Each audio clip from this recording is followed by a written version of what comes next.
ઘણા બધા આર્ટિસ્ટ હજુ મરવાના છે. ઘણા બધા મારા મેસેજ પડ્યા, પર્સનલી મેસેજ પડ્યા, સિરિયલ બી હતા.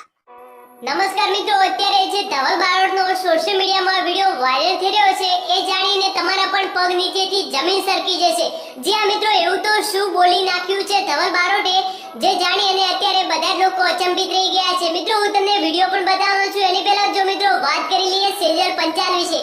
તો મિત્રો ગુજરાતમાં ખૂબ જ ગુંજતું નામ અને જેમને પોતાના દમ ઉપર કેટલાક સોંગ તો મિલિયન્સ ઓફ વ્યૂઝ પણ પાર કરાવી ચૂક્યા હતા, ત્યારે મિત્રો પોતાની દીકરી નાયરાને છોડી અને અત્યારે આ દુનિયામાં નથી રહ્યા. અને ખરેખર મિત્રો આપણને પણ એક આંચકો લાગે, કારણ કે આપણા ગુજરાતી ઇન્ડસ્ટ્રીમાંથી એક સાચું અને ખરું સોનું અત્યારે જતું રહ્યું છે.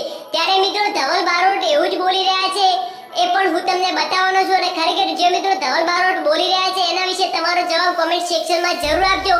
ત્યારે મિત્રો ધવલ બારોટ એવું બોલી રહ્યા છે કે અત્યારે ઘણા બધા લોકો મરી જાય છે, પરંતુ મરવાથી માર્ગ જડતો નથી. એના માટે જીવી અને જે પણ દુઃખ આવે છે દુઃખને સહન કરવું પડે છે, અને કોઈ માણસ દુઃખ સહન ના કરી શકે તો મારો કોન્ટેક્ટ નંબર કરજો અને હું તેમની મદદ કરીશ. ત્યારે મિત્રો આ વિશે તમારું શું મંતવ્ય છે કોમેન્ટ બોક્સમાં જરૂર જણાવજો. ત્યારે મિત્રો શું બોલી રહ્યા છે ધવલ બારોટ, જુઓ થોડોક વિડિયો. એવું નહીં, એ સાચી હતી, એ સાચી હતી, એની જગ્યાએ બધી જગ્યાએ સાચી હતી. ના એને કોઈ દિવસ મને નેગેટિવ મેસેજ કર્યો, ના મેં એને નેગેટિવ મેસેજ કર્યો.